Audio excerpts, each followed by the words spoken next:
Next time you have an opportunity to make a difference for animals, will you be brave enough? Yes or no? G'day guys and girls, welcome to Activity 6. Today we're going to be talking about rhino characteristics, in particular the black rhino. Okay, the black rhino can grow up to 1.7 metres tall and as much as 1,350 kilograms. And that's quite big, especially if you imagine that running at you at full tilt. Now, amazingly, they can grow as long as 3.8 metres. It's like a car. And they can move like Olympic sprinters running at 55 kilometres an hour. So imagine if you're a ranger out there trying to protect these guys on the front line, and all of a sudden it gets a smell of you and turns around and comes for you. You've got to get out of the way pretty quick. Black rhinos, their personality, they're particularly grumpy. There's no other way to put it. They're grumpy animals.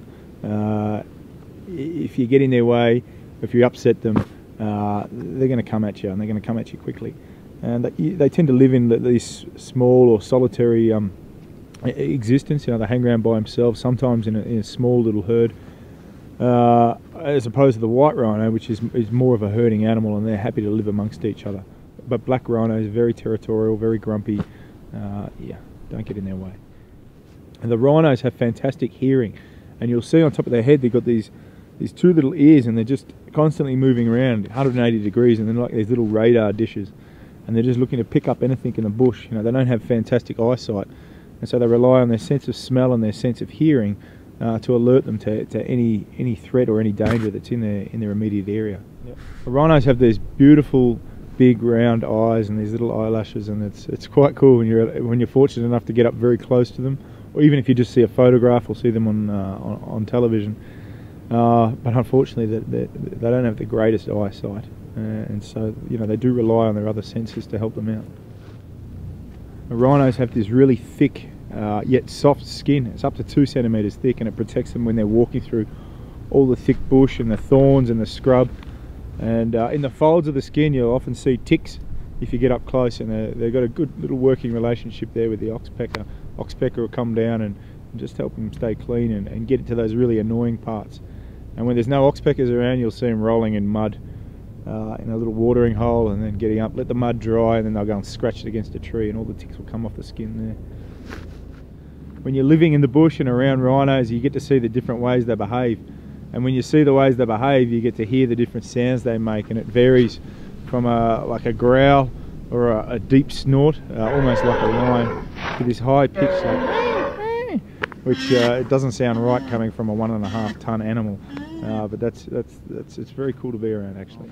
Black rhinos are browsers, which means they eat leaves and twigs off trees, and that's why you always see them walking around with their head up, not with their head down on the ground like the white rhino, who's a grazer and eats grass. And you'll see the black rhino with its back, it hasn't got this big massive hump of muscle like the white rhino does, because it doesn't have to be constantly putting its head down to feed. Black rhinos have this top lip, and you'll often hear them referred to as a hook lip rhino. And this top lip comes and it grabs all the branches down off the trees and feeds them into its mouth. It's almost like a big finger or a big thumb, and that's what they use to eat with. Now, unlike some of the people that work with me, like James and Steve, the black rhinos are actually very clean animals. And you'll see that they use the same toilet each day, and they'll go and clear that area away, and then when they're done, they'll go and cover it back up again with grass. And you know, if we can somehow teach some of those sort of clean living ways to some of our other rangers, I'm going to be much happier. Now you'll see the rhino's foot is made up of 3 toes, and it's a very distinctive pattern that you'll see going through the bush. And what we'll often do when we're out patrolling is try and pick up those tracks and then follow them and try and make sure that there's no poachers following the same tracks as well. The black rhino has 2 horns on its head. Now it's got a front one and a rear one. Now the front one can grow up to 130 centimetres in length. It can often weigh 6, 7, even 8 kilograms. And the rear horn, it can be as short as 2 centimetres or up to 55 centimetres in length. The horn, when you'll see it up closely, it's made of compacted hair, and we call it keratin. And you know, this is the stuff that poachers are trying to get their hands on. And it's actually no different to your own fingernails or toenails. And actually the toenails on the rhino are pretty much the same makeup as the horn on its head. So thanks very much for tuning in today, guys and girls. Your teacher's now going to take you through an activity which covers some of the topics that we've spoken about today.